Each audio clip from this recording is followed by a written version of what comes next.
Good evening. Welcome to Weekend Investing Daily Bites. It's June 17th. This is episode 33. Let's take a look at what happened in the markets today. Uh, Pretty much a weekday. Overnight, the Fed minutes were released where there was an indication that 2 years hence there may be some interest rate hikes in the US, and they will continue to pump $120 billion a month till foreseeable future, and that inflation seemingly is no more transitory. So nothing really has changed, but the sentiment because of this goalpost 2 years later has created shivers for some people, and usually it is an indication of a risk off trade, wherein funds who have exposure towards the risk on trade try to pull back and readjust their allocations accordingly. Overall, I think in a few days market forgets all this and again comes back to the basis of how the funds are flowing. If the fund flow remains reasonably all right, there should be no need to worry. If the fund flow is FIIs and FPIs are selling out on a regular basis, then of course we will get hurt. Domestic liquidity remains robust, and the mutual funds inflow etc. are reasonably good. In that light, today most of the sectors, most of the segments of the market took a beating. Nifty Next 50 was down 1%, and Nifty Index was down 0.5%. So for the last 1 week, market has now been in net red territory, and it is essentially a reasonable correction from the frothy levels that we had reached, and there is nothing really to worry about as such so far. In terms of sectoral indices, metals, PSU banks, autos, public sector enterprise, energy stocks, all these sectors which had rallied in the last many weeks were the first ones for the profit booking to happen, and money was seen to be seeking shelter in defensives like consumption, FMCG and IT stocks. Also USD INR was under pressure, and INR crossed 74.10 today, so which is also a tailwind for IT sector. So all in all, looking more like profit booking so far than any change of trend. In terms of weekend investing, small case performances, MI NNF 10 was majorly hit again at 2.5%. ATH was down almost 2%, and some others were down between 0.5% and 1%. The Adani Group exposure in some of these portfolios is causing some pain. It is worthy to note that the same group companies have given us the kind of gains that we have seen in the last 1.5 years. So giving up some part of that gains is always, you can say that it is coming, and that is why the advice all through has been to come in gradually and come in a SIP mode rather than come in a lump sum mode, because at every intermediate top some people will get caught there having put in a lot of their capital right at the top, and there is really nothing to worry about as such. I mean, if I always say that if you are coming into this market, if you are coming into these strategies, please have a 3 to 5 year view at least, because you never know when the market cycle may turn and when you may get caught at one of the peaks. And even if you get caught, you will not lose capital overall. There may be some blips, there may be some correction, there may be some drawdown, but we will see today how these drawdowns get made over time. As long as your strategy is robust, as long as the markets are robust, there is no reason to worry as such. And if you are bringing in capital on a SIP mode or a dollar cost averaging, what it is called, mode, then there is absolutely no need to worry. We will see that in tomorrow's daily bite, how a dollar cost averaging schematic has worked wonderfully in the last many years.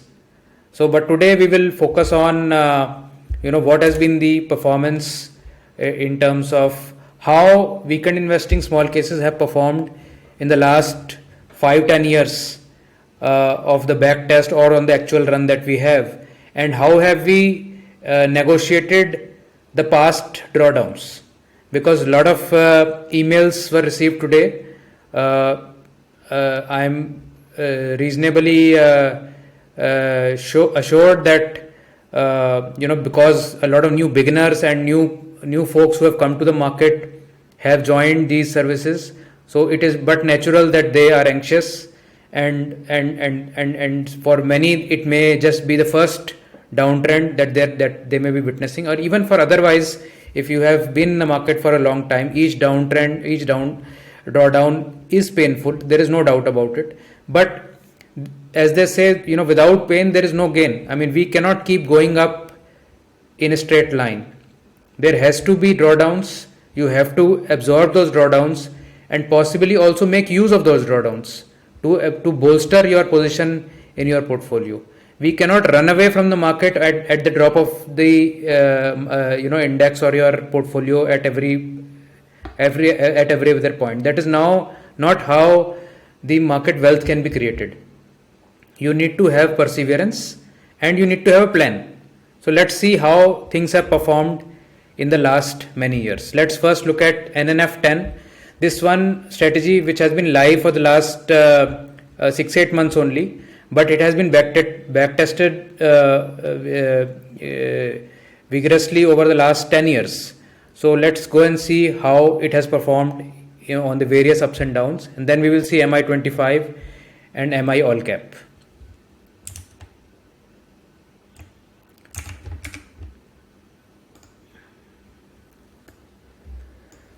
So this is February 11 till current date. This graph is plotting NNF 10 versus the NNF index. NNF index is basically the 51st to 100th market capitalization in the market, and it is also called the Nifty Junior Index. Now you can see in the period February 11 to June 12th, there was the mustard line is the strategy, and the green line is the index.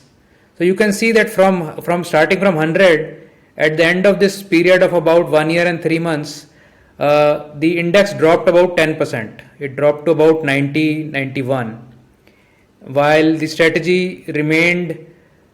Strategy also had dropped to about 87 versus 20% drop in the index. But at the end of this period, at the end of this drawdown, we were down virtually flat, and the index was down about 10%. In the next phase, where the index was gradually moving up, although there was a long lull here in 2013-14, the strategy kept going up while the index was reasonably flat. So all through this period, the index went up about 125% till July 15, so about 3 years. And the strategy went up about 167%. So reasonable outperformance there in the strategy versus the underlying index. And these backtests are all done with proper survivorship bias studies. So we have taken the exact index that was present in those days and have recalculated how the strategy would have done on a monthly rebalance. This one is on a monthly rebalance.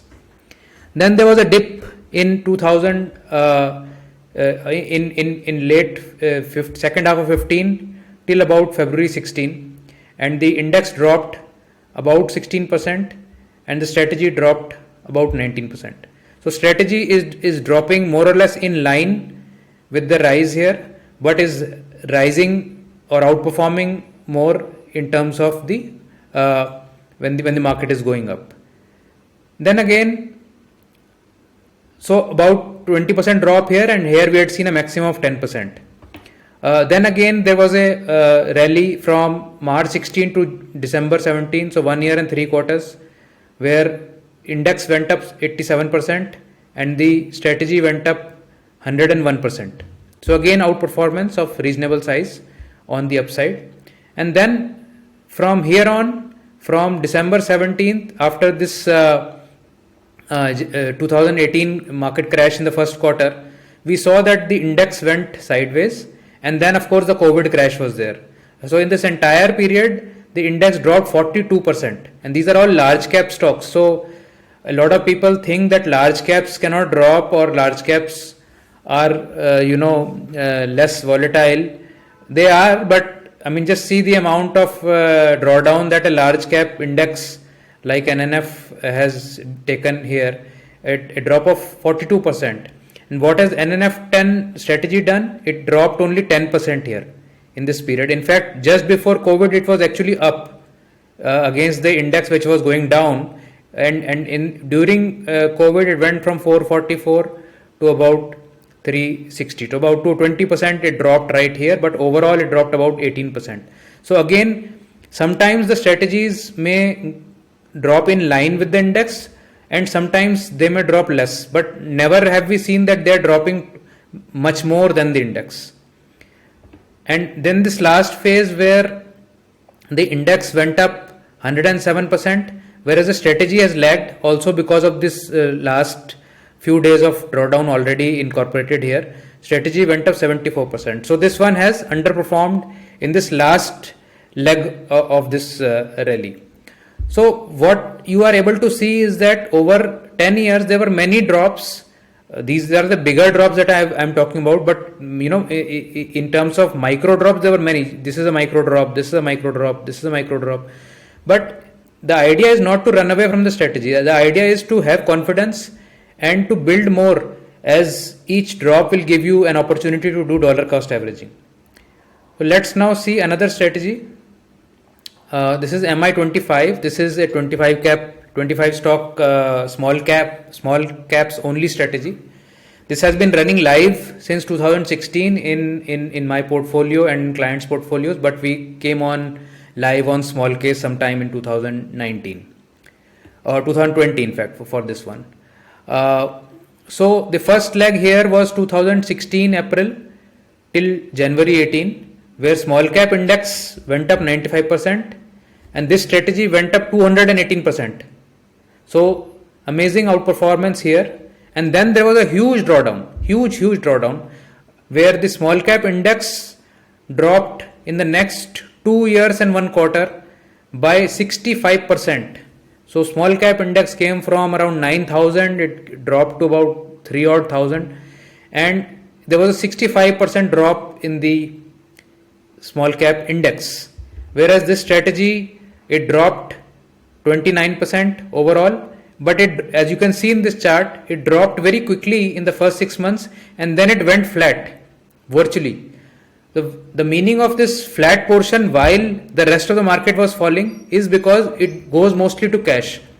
So it could have been sitting in cash, 40-50% cash while all this period and have some picks, but not really making a difference in terms of going up or down, just remaining flat. And this would have been very, very frustrating for most users to have sat through this 29% drop, right? But it was still outperforming the index in a very big way. Now from March 2020, as you all know, the small cap index also has performed and it went up 186%, straight line up. And strategies which go to cash, like NNF 10 does not go to cash, it stays in the strongest stocks. In MI25 and most other strategies, they go to cash because they are not rotational strategies. There is a lag in terms of the pickup when the move up starts, because you are looking to be assured about the momentum before you pick up a momentum pick here. So while the index started to fly from here, there was a lag here and then the pickup started in the index. Nevertheless, it has met near about these small cap index returns at about 174%. So overall, if you see, the small cap index went from 100 to 198. So it has doubled in 5 years and 1 quarter. and the small cap strategy has gone from 100 to 623. So it has gone up 6 times versus 2 times of the index. So this is how you have to, over time see that gradually you can be accumulating your position in the strategy and waiting for the next up move and not running away from the strategy on each down move. Because if you run away, if you reduce capital on each down move, then you will not get the fruits of this long term compounding that we are seeing. We are basically, what we are saying is, we want to outperform each leg of the move. So market going up, we want to outperform. Market coming down, we want to outperform there also by coming down less. And then when the next move comes up, you will see the major difference coming in your portfolio. Let's see one more, MIMT all cap. Here again you can see the first phase. We have compared it with CNX 500 as the nearest comparable benchmark, which has all large caps, mid caps and small caps. So in this first phase of April 16 to August 18, the CNX 500 went up about 54%. The strategy went up 177%. So huge outperformance right here itself. Then what happens in the next phase? From August 18, and if you note here, all other strategies kind of peaked in January 18, but this one came down from 251 to about 223, so about 10%, and then it made another peak here at 270 here, while the index remained more or less flat here. And then in the next phase, the index went down 36%, mostly here in the COVID drop, but remained virtually flat and did not go anywhere in this entire period, while the strategy also took a beating from 276 down to about 214, so about 30 odd percent drop here, but eventually yielding only 24% drop in this entire period versus 36% drop. So again, from top to bottom, index dropping 36% and your strategy dropping 24%. So again, outperformance upside, outperformance and downside. And then again, when this last leg that we are seeing in this chart, the CNX 500 is up 114%, the strategy is up 220%. So enormous gains happen when you add to the strategies during drawdowns and you remain in position for a reasonable period for the cycle to play out. If you suppose came in at this peak and in the next 1 year, the market was down and you got frustrated and you left the strategy, then you would have left the entire thing because you would have never been able to come back in. So while it is painful and scary and frustrating to sit through the grinding phase of the market, but that is the place where you need to actually consolidate and base yourself to enjoy the move that will come next. It is not a short term game. If we get good returns in the short term, we are lucky. I never say that you come in for 3 months, 6 months, 1 year, etc. So you must plan for the long term. Come in with dollar cost averaging, come in gradually. If market is very frothy, do not put lump sum amounts of money there. But if you find that market really drops very hard, then opportunistically you should put lump sum monies there and enjoy the gains whenever the next cycle turns up. And it always does. I mean, that is the nature of equity markets. It does not remain below, because we are in a growing economy. I mean, we are the indices are also momentum indices in ways, in many ways, and laggards are taken out and the new runners are brought in, just like our strategies do. So it is only a matter of time when the strategies will outperform your point of entry, and till such time that they are not, it is giving you an opportunity to add capital and consolidate your position. So this is all I had for today's presentation. Basically, the idea today was to give confidence to some newer users who may be seeing the drawdowns or some the Adani Group fiasco is happening. See, these are all things that will keep happening. You can do whatever you like. These will keep happening. If you go and sit in very very safe counters, then you know what are the returns there. So if we are doing momentum investing and generating good returns, these are part and parcel of this entire strategy. And as long as you are sticking to the rules, I can assure you that you will be making good returns versus the market. And that has been the experience so far in the last decade. So there is no reason to believe that will not happen henceforth. So keep allocating to other strategies if you will as well, but do not be scared about market falls, because that is the nature of the market. That is part of why the markets will scare you, frustrate you, but you need to persevere through that and see the gains on the other side. So thank you very much for watching this daily bites. Tomorrow is a very important daily bite. We will be talking about dollar cost averaging and how coming in gradually into the market is actually going to help you psychologically sail through a lot of these market bumps that we come across. So have a good day. Bye bye.